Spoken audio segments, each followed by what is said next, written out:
Qu'on le veuille ou pas, la vie nous pousse toujours à aller de l'avant. Les gens se préparent, se mettent en route, puis s'installent. Et là où ils s'arrêtent, ils édifient un feu pour se nourrir et pour cuisiner.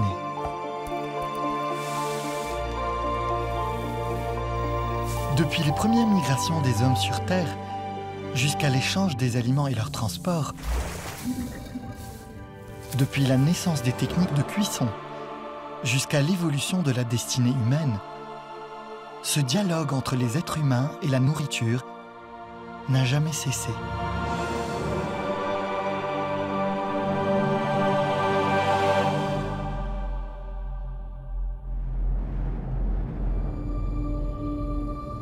Ningxi, Tibet.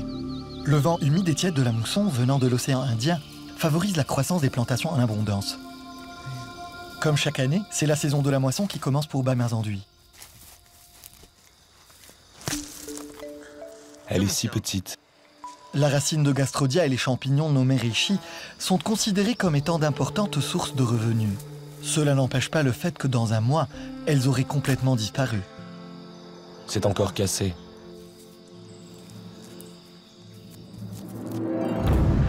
Une différence d'altitude de 7000 mètres sépare ces canyons de ces montagnes enneigées, permettant à Ningxi d'être considéré comme étant la toundra alpine la plus riche du monde.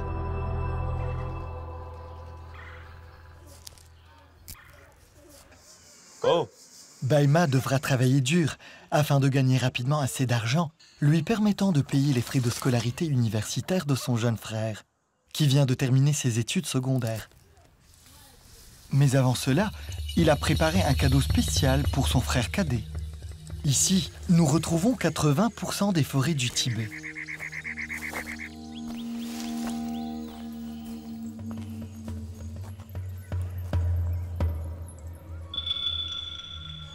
Baimazandui recherche sans répit la ruche d'abeilles qu'il avait découverte depuis quelques jours. Maintenant, il doit trouver une bonne façon pour atteindre le sommet. Pour les natifs de la région, le miel est un aliment précieux et nutritif. Un aliment pour lequel on prendrait des risques. Incroyable pour certains, mais cette tradition perdure depuis des siècles déjà.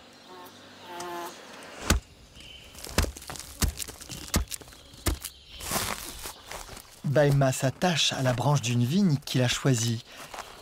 À partir de ce moment, sa vie dépend de cette vigne.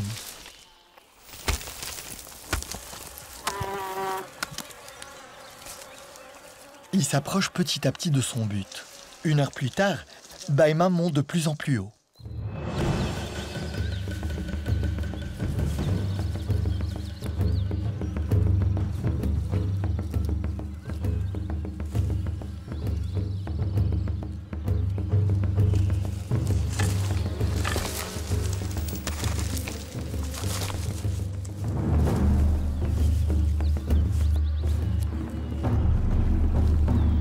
Son père s'est inquiété et s'est précipité pour le retrouver.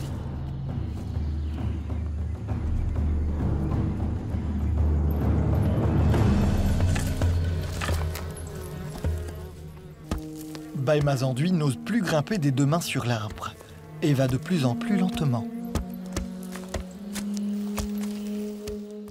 N'aie pas peur, regarde bien vers le haut. S'il te plaît, tiens bon et surtout ne panique pas.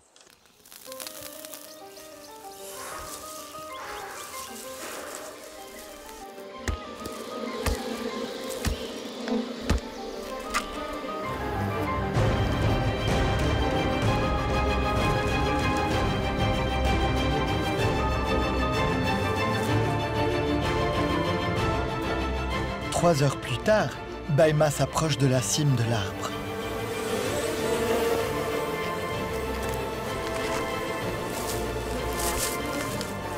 Maintenant, il se prépare pour sortir de son cerceau de vigne.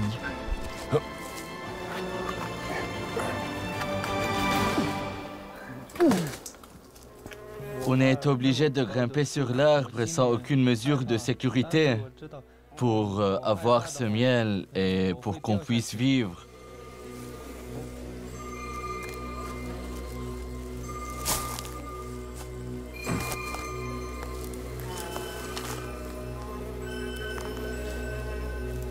Les abeilles sauvages ne craignent pas les humains. Baima arrive à les maîtriser grâce à la fumée de sa torche brûlante, telle que ses aînés lui avaient bien appris.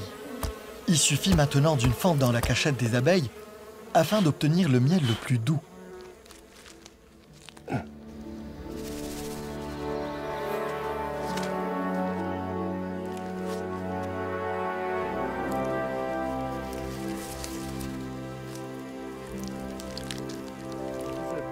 Le miel est délicieux et nourrissant. Ça faisait longtemps qu'on n'en avait pas dégusté. La nourriture sucrée se fait si rare dans cette vaste étendue de forêt isolée. Le miel est le plus précieux cadeau que Baima pourrait offrir à sa famille.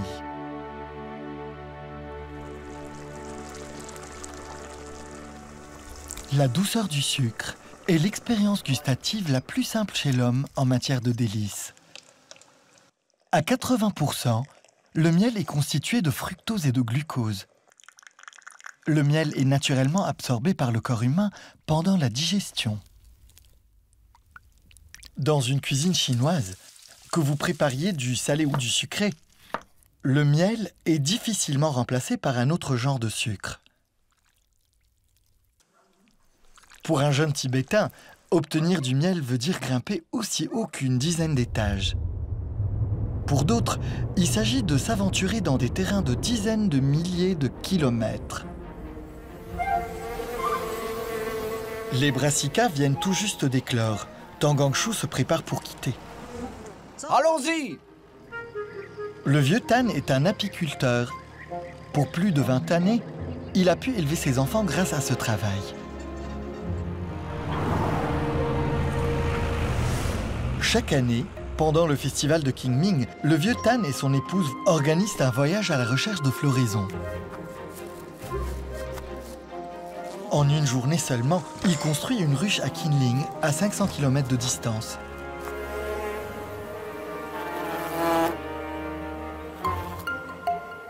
Le miel d'acacia provenant de Qinling est considéré comme étant le haut de gamme du miel produit en Chine. Mais le vieux Tan ne peut pas encore se détendre.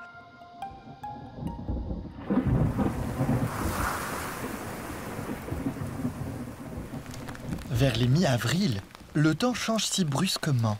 Soudain, les tempêtes et les pluies surgissent, exterminant toutes sortes de floraisons plus tôt que prévu. Personne ne peut savoir jusqu'à quand le mauvais temps persistera.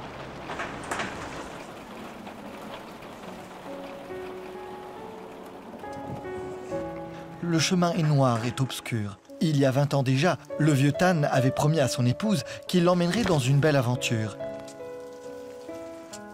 Quand j'ai pris Tan pour fiancé, il me disait que les velages d'abeilles étaient agréables, qu'on allait beaucoup s'amuser en voyageant, que c'était romantique.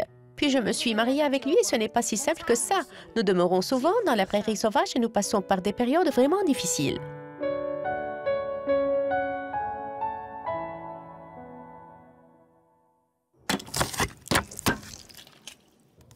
Quand les transports n'étaient que précaires, les voyages duraient longtemps.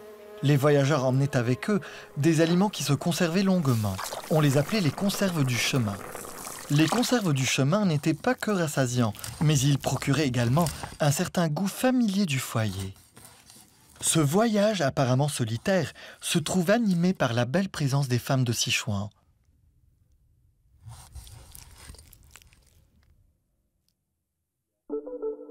Va doucement. Je sais comment aller doucement. Elle est impatiente, je suis de mauvaise humeur. Sa femme pourrait préparer un pudding au tofu à partir de rien. Ce pudding est l'une des spécialités les plus appétissantes et les plus simples de Sichuan. Cela représente bien sûr certains avantages. Les femmes ici sont très efficaces. Elles détiennent énormément de qualité. Tu ne vas pas dîner sans moi. Tu ne sais pas cuisiner. Je cuisinerai pour toi si tu le veux bien. Ne fais pas de compliments avant que le repas ne soit terminé. Les femmes de Sichuan sont très efficaces. La chaleur émise lors du chauffage des aliments permet aux molécules de protéines de se souder en une structure maillée. Au fait, le pudding de tofu n'est qu'une gélatine de protéines de soja. Essorez, appuyez bien. La force employée déterminera la texture du pudding. Une scène miraculeuse se déroule dans cette modeste tente.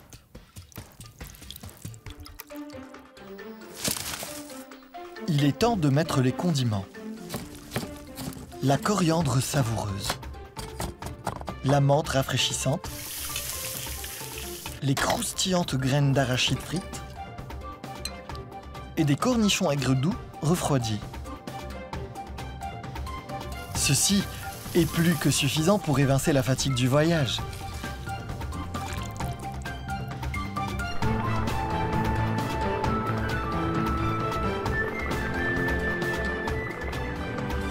Vieux Tan, regarde ce pudding au tofu.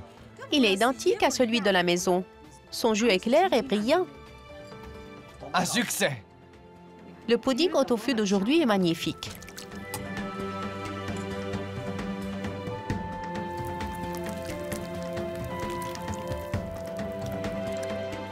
Il me réchauffe. C'est réconfortant. Quand tu t'énerves après moi, comme d'habitude, sois aussi doux que le pudding au tofu Tu es d'aujourd'hui. une bonne épouse. Sois doux. Ce miel est vraiment excellent. Bon époux, excellent père.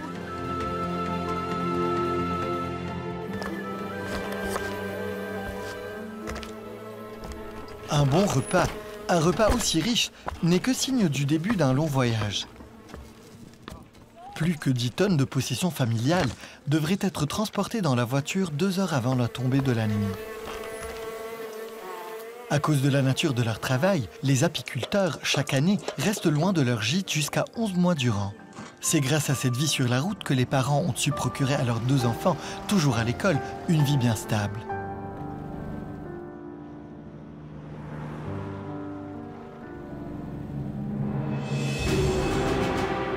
Pendant une vingtaine d'années, et malgré les intempéries et les rudes chemins, c'est le support mutuel d'un mari persévérant et de son épouse travailleuse, ainsi que le goût familial de la route, qui ont su compenser la solitude du chemin.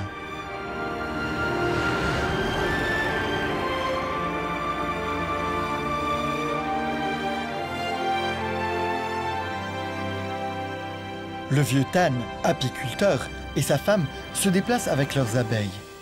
Un autre groupe migratoire prend la route avec une charge légère, comptant sur rien d'autre que leurs mains.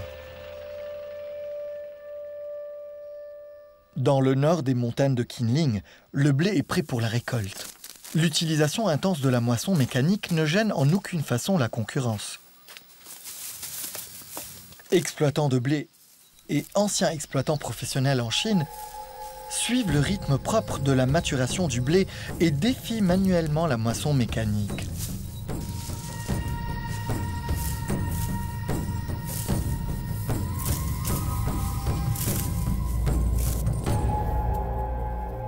Le blé, une moisson qui, jadis, a changé le cours de la civilisation humaine, domine aujourd'hui l'espace agricole le plus important du monde. De la plus fréquente brioche à la vapeur, au petit pain farci, aux nouilles, à la viande de hamburger, à la pita trempée dans la soupe d'agneau, ces délices variées ont gravé dans la pierre le fondement même de Shaanxi, comme étant le royaume de la denrée du blé.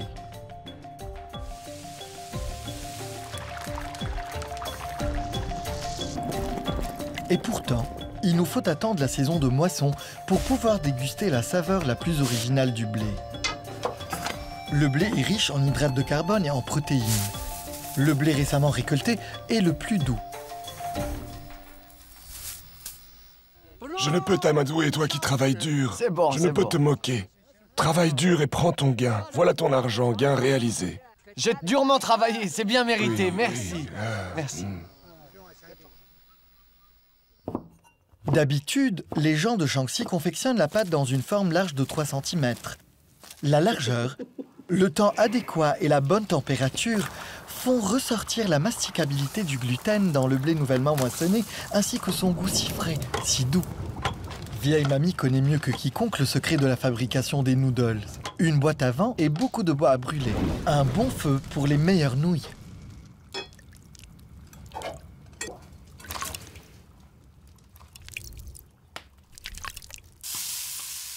Des champignons des bois, des carottes et du tofu soyeux forment un bouillon bien riche que les gens de Shaanxi appellent saozi.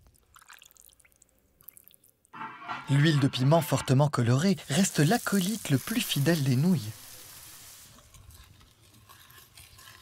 Nous sommes tous des agriculteurs, des gens non éduqués. Ce sont juste des plats faits maison, tu comprends?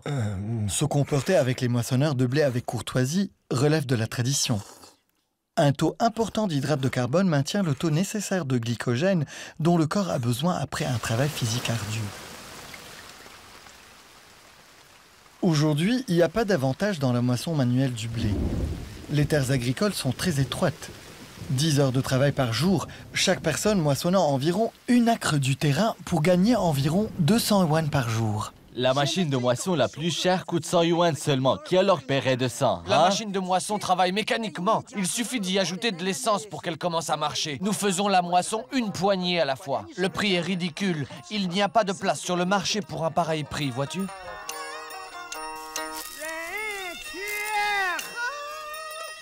Nous gagnons vraiment peu d'argent et nous le dépensons sur les enfants ou pour le remboursement des dettes.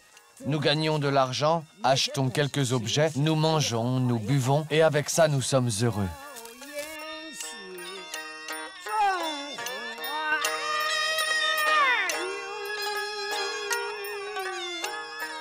La moisson du blé n'a plus sa place dans un monde moderne.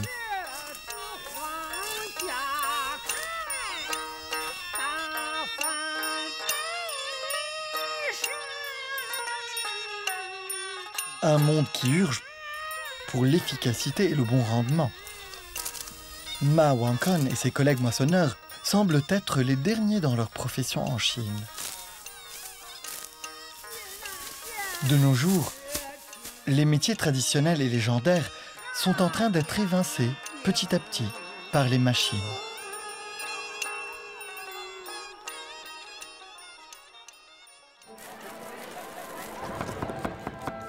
La nourriture, aujourd'hui devant nos yeux, pourrait bien provenir de mers et de montagnes lointaines. Depuis la source et jusqu'à la table de dîner, elle a beaucoup voyagé et surmonté plusieurs obstacles.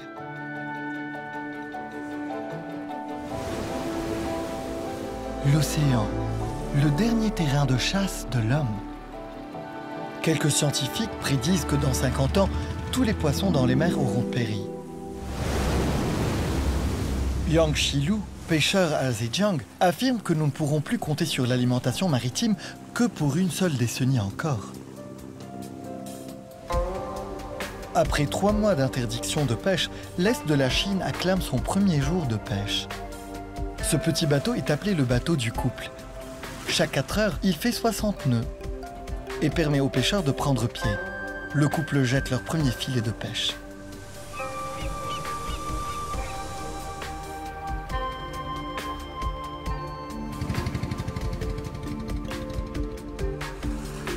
San Menwan se situe sur la côte est de Zhejiang. Elle a jadis détenu des ressources importantes pour la pêche. Alors qu'on se rapprochait du 15e jour du cycle lunaire, la marée montait et devenait plus forte. Vu la fragilité de son corps, la femme commence à sentir le mal de mer. À chaque fois qu'il sortait en mer et prenait le large, le mari s'entretenait de tout excepté de la pêche. Était-ce l'allumage du feu ou de la cuisine?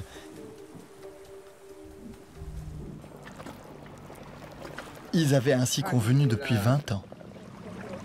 Fait frire du crabe blanc et bouillir de l'eau avant d'y ajouter les nouilles. Ce simple dîner est suivi d'un lourd travail de 6 heures.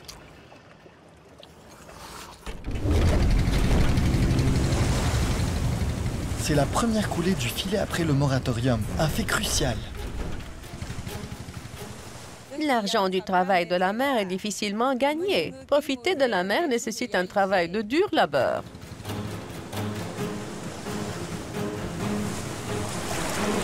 Lève l'ancre, remonte le filet.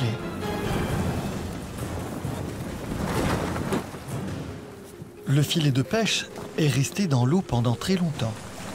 Il est resté dans l'eau pendant 20 heures. La prise est décevante.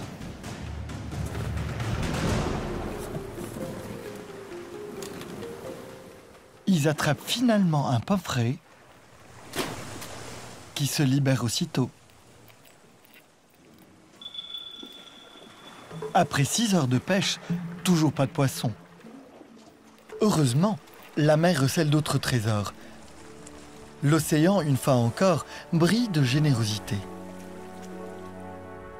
L'espoir de ma famille, qui est formé de 3 membres, repose sur ce bateau. Sans la mer, nous n'aurions aucun gagne-pain. 50 kg de prise dans la mer, voilà la récompense d'une journée suivie d'une nuit sur des eaux tumultueuses.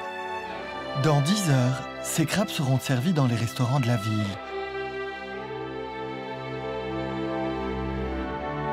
Souvent, la nourriture n'est obtenue que par un travail phénoménal et une attente bien patiente. Cette même loi s'applique dans les montagnes. La fouille a perduré une demi-journée. Et pourtant, Rao Changking n'a toujours rien trouvé.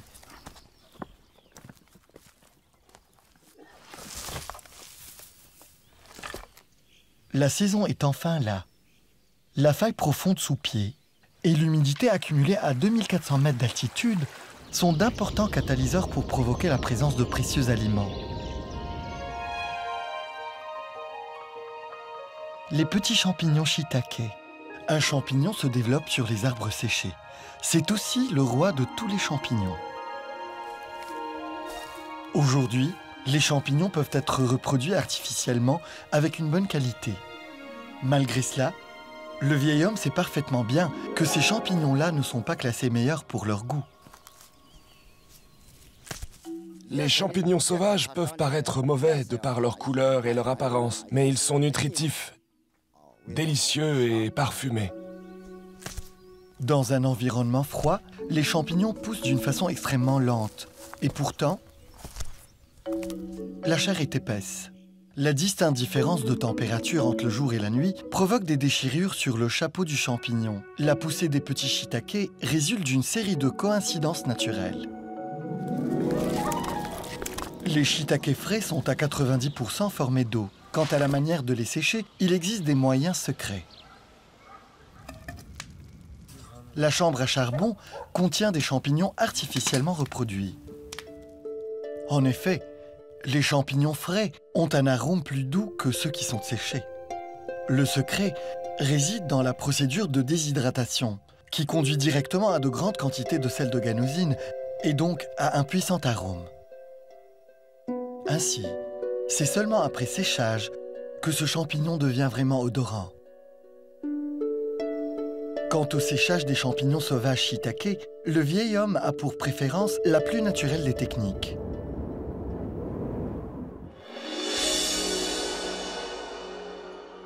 Sous l'effet du soleil et du vent, la chair charnue et savoureuse des champignons sauvages shiitake perd graduellement de son eau. Petit à petit, les fraîches et délicieuses saveurs deviennent concentrées. Les champignons sauvages shiitake ne sont pas uniformes, contrairement aux champignons artificiellement reproduits. Le prix des champignons shiitake est également difficile à fixer.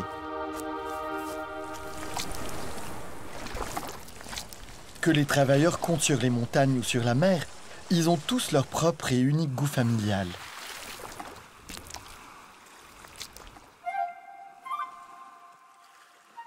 L'œil de la marée, un surnom poétique pour une pieuvre aux tentacules courts. Le nom scientifique est Octopus oceatus.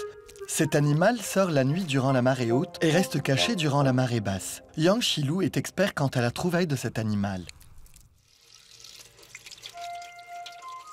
Mes parents sont toujours occupés quand je rentre à la maison.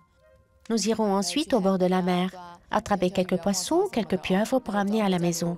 Et puis nous nous mettrons tous trois à préparer le dîner. C'est un sentiment de pur bonheur. Le collagène à la surface de la pieuvre se mélange à l'assaisonnement et ainsi forme une sauce assez riche et épaisse. La pieuvre est moelleuse et élastique. Cette recette est la spécialité des pêcheurs sur la mer de Chine orientale. Et pourtant, le plat favori de sa fille est toujours enfui dans les tréfonds de la plage. Les poissons gobies sont aussi appelés sauteurs de boue. Ce sont des poissons qui peuvent survivre sur Terre.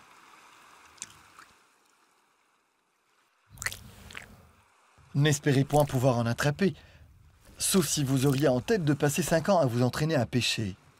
Il est préférable d'utiliser une canne à pêche longue de 5 mètres, car 6 mètres de ligne de pêche sont nécessaires pour attraper une proie sur une distance de 10 mètres. Quand j'étais adolescente, j'adorais les gobies et les yeux de marée. Mon père ne savait pas comment en attraper. Il a alors voulu apprendre. Acquérir cette technique a nécessité plusieurs années d'apprentissage. Toute la procédure, depuis son début et jusqu'à sa fin, dure seulement 1/8 de seconde.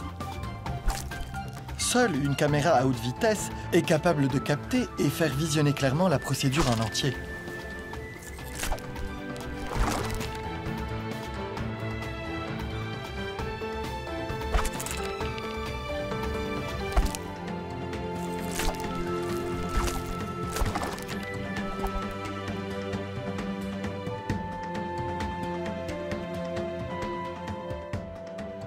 Papa, tu es magnifique!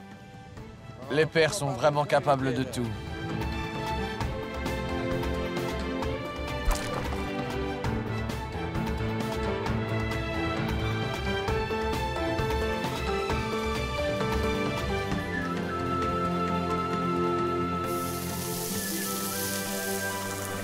Quelques sauteurs de boue cuisinés font une très bonne compote. La chair est tendre et la sauce assez riche.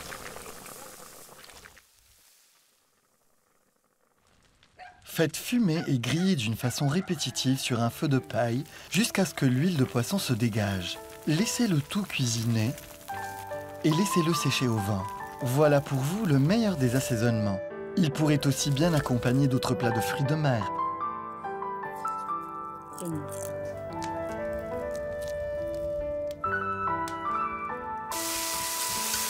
Même les vieux qui vivent tout seuls méritent parfois des récompenses.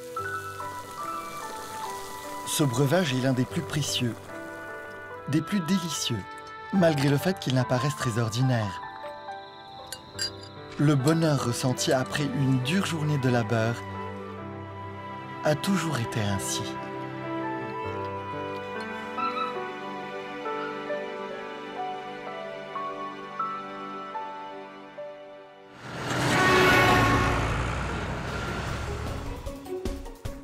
L'ormeau de Dongshan à Shanghai. Le mérou de Zhuhai à Chengdu. Les légumes de Guangxi à Beijing. Les champignons de Kunming à Xinjiang. Aujourd'hui, les transports et l'appétit des gens ont considérablement fait évoluer la gastronomie. Ce ne sont pas seulement les hommes qui rapidement prennent la route pour aller de l'avant, mais la nourriture aussi. Plusieurs formes et types sont alors créées. Tandis que la nourriture, elle évolue par différents chemins. Ce grand ustensile est un poêle à 2 anses, connu sous le nom d'Aozi pour les gens du coin. Il fait 2 mètres de diamètre. C'est aussi la signature de la nourriture de base à Shandong, à savoir les crêpes de Shandong.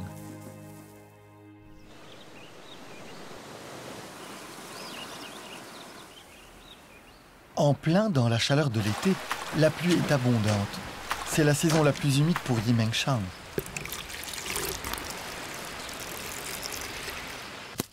Aujourd'hui, c'est l'anniversaire de grand-mère. Xiaoyi et sa famille ont été occupés pendant des jours. Moule bien la pâte, rends-la bien faite, rends-la bien lisse. Les femmes jouissent de la bonne fortune. Les hommes, eux, font le grand travail. Tout le labeur est réalisé par les hommes. J'ai une mauvaise jambe, beaucoup de douleur. Pourquoi aurais-je voulu que tu fasses le travail? J'ai travaillé pour elle toute ma vie. Et pour rien. L'ingrédient principal pour la préparation des crêpes est la farine de patate douce. Les grains de soja peuvent aussi être utilisés, bien sûr, ou le blé, le sorgho, ou encore les grains de mai réduits en poudre.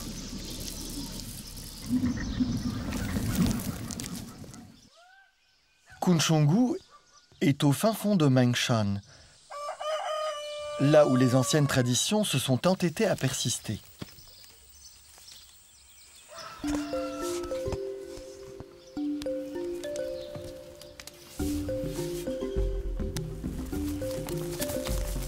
Le poêle est chaud, la pâte également est tendue. Rapidement, la pâte multigrain prend forme. Alors que la vapeur ne s'évapore, l'air se remplit d'une douce et délicieuse arôme. C'est l'odeur unique des grains. La manière d'allumer le feu est cruciale. Si le feu est trop fort, la crêpe brûle. S'il est trop doux, la crêpe sera molle et gluante. Grand-maman, avec ses 60 ans d'expérience, est la plus qualifiée. Elle sait parfaitement contrôler le temps et la température toute seule.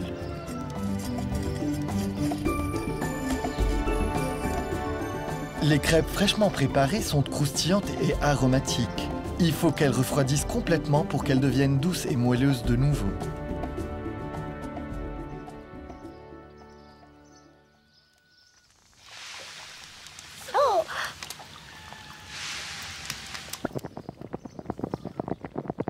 Aujourd'hui, les crêpes peuvent presque tout accompagner, que ce soit un aliment somptueux ou un rapide casse-croûte. Le choix vous revient totalement. Vous avez l'entière liberté de choisir entre cher et plus économe.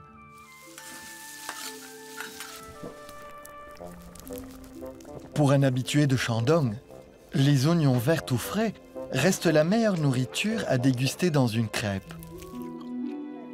C'est bon, c'est très bon. Les habitants de Shandong mettent l'accent sur la texture et le goût des crêpes. Selon eux, il faut qu'elles aient un après-goût doux et sucré, mais qu'elles soient aussi un défi à relever par la mastication d'une personne.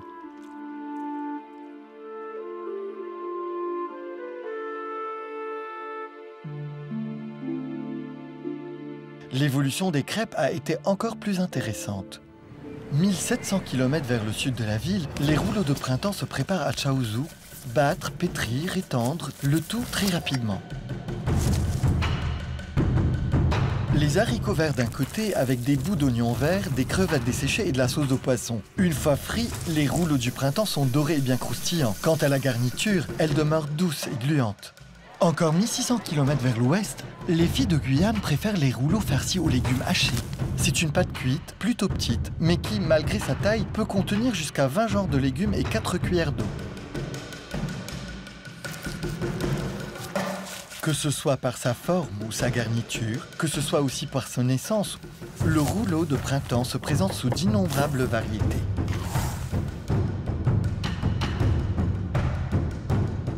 Cela ressemble à une grande palette de nourriture. Un retour en arrière est nécessaire pour comprendre que son évolution a toujours été liée au déplacement de l'homme et à sa migration.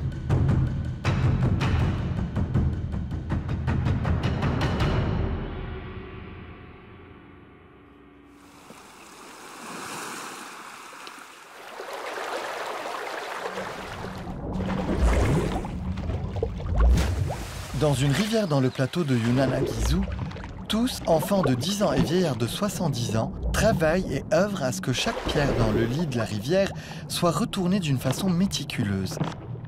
Et cela pour conserver un unique et merveilleux délice.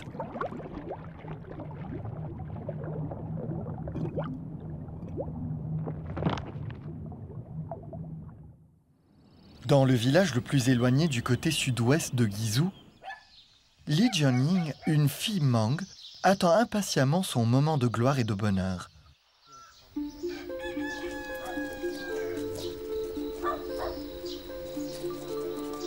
Heureuse. C'est la première fois en 6 mois que ses parents sont à la maison. À ce juste moment, la fille Hmong, qui travaille près de la rivière, devient encore une fois mère.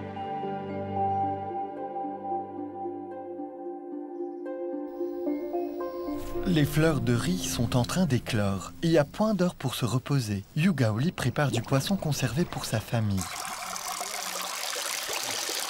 Pour préparer du poisson conservé, on a besoin de riz doux en premier. Lavez le riz glutineux et cuisinez-le à vapeur sur la cuisinière.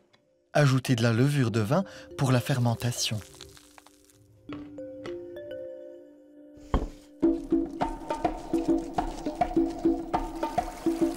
Les carpes ont mangé à satiété des fleurs de riz. Elles sont assez grosses et douces maintenant.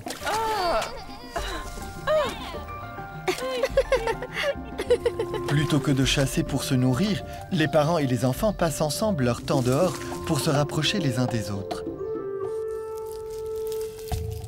Une fois le poisson nettoyé, il est étendu sur la cuisinière. Faites-le fumer sur un feu doux à charbon pendant la nuit. Maintenant, il est grand temps de recevoir l'aide du vent et de l'air.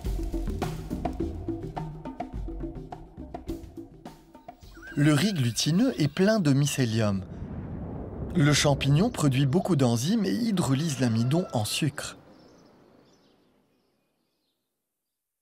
Le produit final a un goût frais, aigre-doux. Le ventre du poisson est garni de riz doux, mélangé avec du sel et du chili.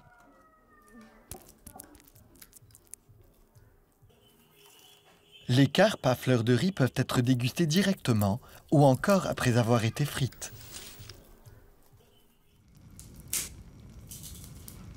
Peu importe la recette utilisée, la saveur alléchante d'aigre-doux du poisson conservé et du riz glutineux rendent le plat simplement délectable. Pourtant, le plus délicieux des aliments est toujours caché sous l'eau. Au mois d'août, tous les habitants petits et grands du village de Kiaogang sortent à l'extérieur. Le poisson Beaufortia, c'est en effet l'ingrédient clé dans la préparation de la soupe de poisson Lechon. Et c'est surtout un délice insoupçonné. On ne peut le préparer qu'une fois l'an. Et cette préparation nécessite les plus frais des piments. Erjintao est le meilleur en son genre. Le jeune gingembre est frais et tendre. Il est surtout utilisé pour se débarrasser de la puanteur du poisson. L'Inderagloka, aussi appelé brousse-épice, est un condiment unique dans la région sud-ouest. Il détient un arôme riche et mystérieux qui le rend très réputé pour son parfum très unique. De grandes quantités de sel préservent la fraîcheur et accentuent la saveur. C'est une bonne journée. Mélangez et remuez les ingrédients. Déposez le tout dans un pot spécial. La température est bonne. Laissez macérer les ingrédients en une délicieuse fusion.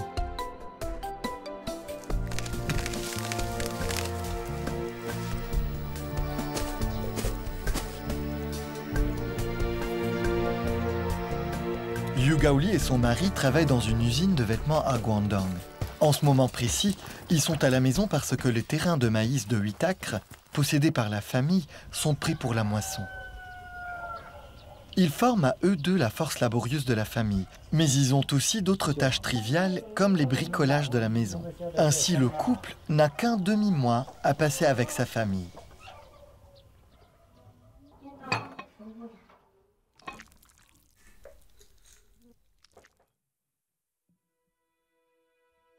Un demi-mois est aussi le temps nécessaire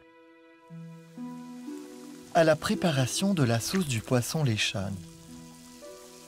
La bactérie d'acide lactique et la levure contribuent à la spécificité de l'arôme du plat, tandis que les acides organiques donnent à cette sauce au poisson un goût délicieusement unique et aigre. C'est ainsi que les Hmong préparent leurs assaisonnements. Ils en sont certainement très fiers.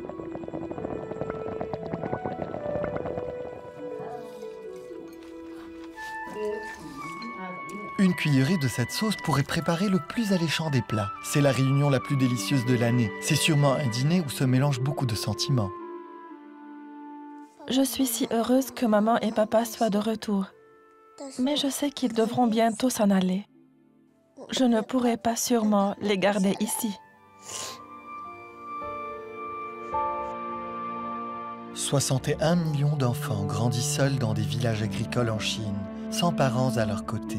Ce nombre est égal à la totalité de la population au Royaume-Uni. On les appelle les enfants gardes du fort.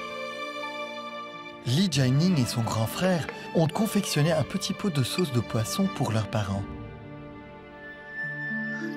Sitôt, à 5 heures du matin, il est grand temps de se dire adieu. Ne pensez pas trop à nous. Souvenez-vous de bien vous nourrir. Au revoir.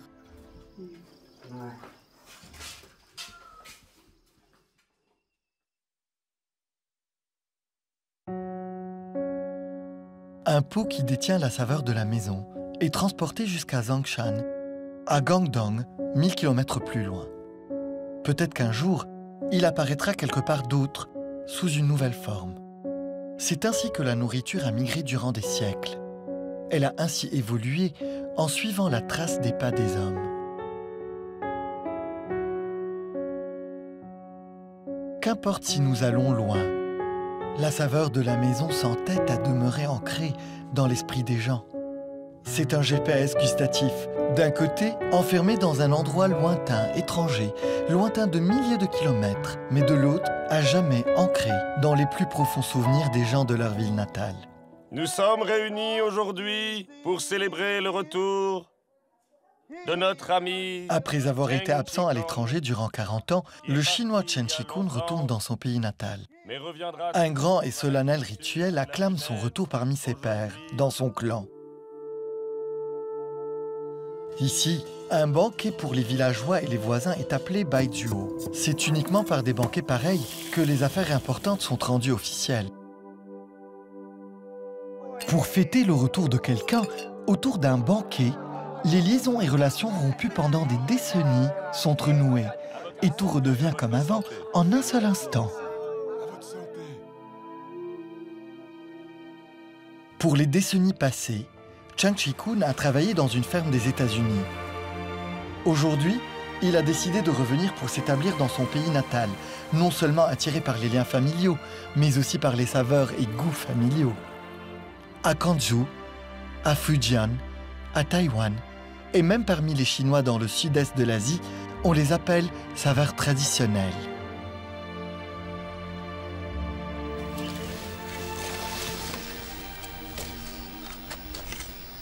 Parmi les bancs de sable du village de Daxia se trouve un produit local assez réputé.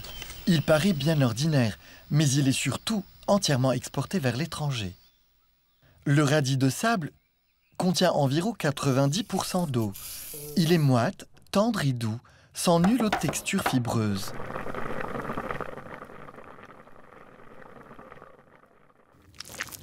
Plus savoureuse dégustée avec sa peau, la viande du porc est à 80% de graisse et 20% de viande maigre. Coupez-la en sections de longueur d'1 pouce et cuisinez-la avec des champignons secs, des huîtres et des crevettes sèches.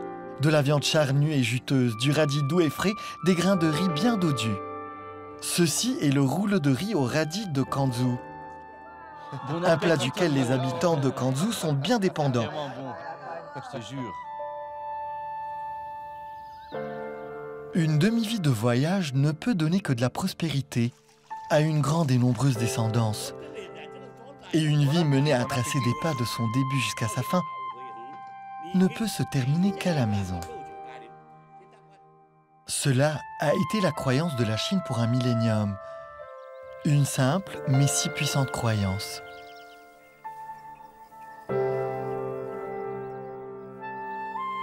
Dans le ranch de Shandong à Gansu, le vieux Tan et sa femme se préparent à aller de l'avant d'une route nouvelle. C'est une autre aventure d'un millier de kilomètres. À Guyane, au Ningxia, les exploitants de blé sont rentrés chez eux afin de moissonner leur propre récolte de blé. Dans la mer de Chine orientale, le bateau du couple lève l'ancre encore une fois, avec l'ultime espoir d'avoir enfin une bonne prise.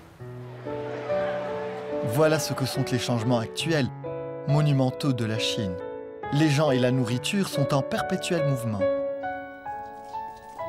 Un mouvement plus rapide que jamais. Qu'importe combien rapides sont leurs pas, ni combien réticentes leurs réunions, il y a toujours une saveur qui nous rappelle 3 fois la journée, de par nos papilles gustatives. Comment distinguer clairement notre destination sans jamais oublier d'où nous sommes venus?